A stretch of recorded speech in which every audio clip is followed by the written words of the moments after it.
Bien, el siglo XVIII, y ahora yendo específicamente a la ópera, como seguramente saben, les habrá contado José Antonio, y habrán visto en las clases anteriores, la ópera había aparecido en Italia, en Florencia, alrededor del año 1600, y durante todo el siglo XVII, durante todo el 1600, se fue expandiendo por los diferentes países europeos, por las distintas cortes europeas, y con excepción de Francia, donde se generó un tipo de ópera nacional típica francesa que incluía mucho ballet, por ejemplo, y sobre todo que era en francés, en el resto de países europeos y en el resto de cortes europeas predominó siempre la ópera en italiano, ¿sí? A pesar de que hubo intentos locales de hacer una ópera nacional. Por ejemplo, en España, las primeras zarzuelas, que fueron un intento de imitar la ópera italiana, surgieron en el siglo XVII. Lo mismo en Inglaterra, ¿sí? Hay obras como Dido y Eneas, que es una obra que se sigue haciendo hoy en día, que son de finales del siglo XVII. Pero rápidamente el repertorio de ópera italiano tuvo mucho más éxito que el repertorio local.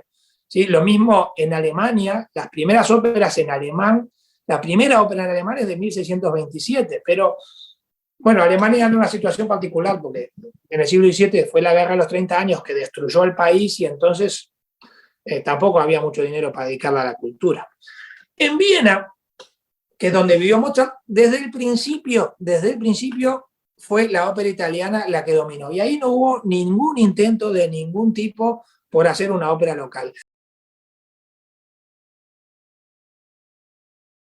Y tenemos durante el siglo XVIII la ópera perfectamente estandarizada, ¿no? Y tenemos estas dos grandes categorías de ópera, que es la ópera seria y la ópera bufa, ¿sí? La ópera seria básicamente es del estilo tragedia y es una ópera donde la mayoría de los argumentos vienen o de la mitología de la Grecia antigua o de la historia del Imperio Romano, ¿sí? Las historias y leyendas de la mitología y la vida del Imperio Romano, ¿no? Y la ópera bufa tiene una historia particular, porque, claro, al principio, cuando la ópera se representaba en las cortes de los reyes, de los emperadores, de los aristócratas, ese tipo de argumentos mitológicos donde los reyes o los emperadores se identificaban con los dioses del Olimpo o con los emperadores y las emperatrices romanas, como en el caso de esta del Pomodoro, venían bárbaras, ¿sí? Pero cuando se empiezan a crear los primeros teatros con acceso al público, donde la gente va, la gente cualquier burgués, ¿no? Cualquier ciudadano se acerca al teatro, paga una entrada y puede ver la ópera, entonces ese tipo de argumentos, en primer lugar, que empiezan a ser siempre los mismos y empiezan a aburrir al público, y el público tampoco es que se engancha mucho con este tipo de personajes,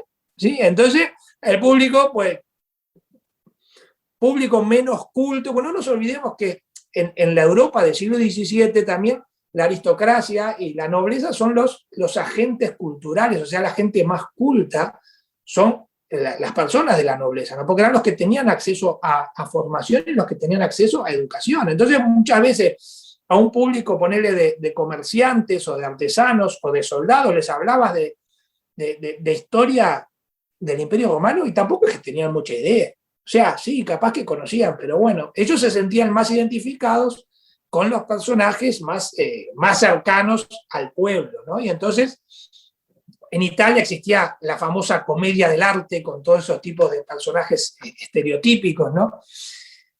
Y entonces, bueno, por ese lado, y uniéndose con los intermezzi eran unas piezas, al principio eran unas piezas cortas, graciosas, que se hacían para ser interpretadas en los intervalos de las óperas serias.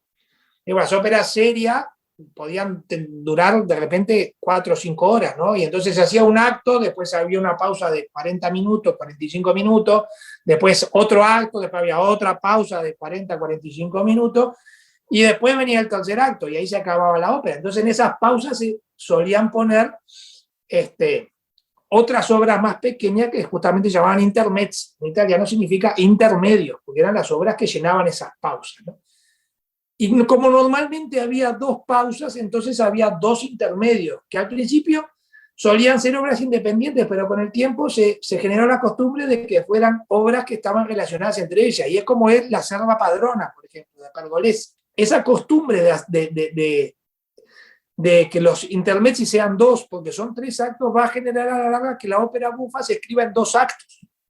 Y bueno, va a ser como esas dos estructuras. Si uno observa la ópera bufa, pues la mayoría, la gran mayoría de las óperas bufas, por lo menos hasta bien entrado el siglo XIX, son en dos actos. El Barbero de Sevilla, ¿cómo se llama? La Cenerentola, Così fan tutte, Don Giovanni, la Boda de Fígaro es una excepción, y ahora les cuento por qué. Don Pasquale, son todas óperas en dos actos. Antes del auge de Mozart, ¿no? Pues Mozart ya vivía, apareció un compositor que también es austriaco, se llamaba Christoph Willibald Gluck, y que es como de la generación anterior a Mozart, es el músico más importante, ¿no? Y Gluck lo que hizo fue emprender una gran reforma de la ópera, porque la ópera había llegado como un momento de ser demasiado estandarizada, argumentos muy repetitivos, eran siempre las mismas historias, ¿sí?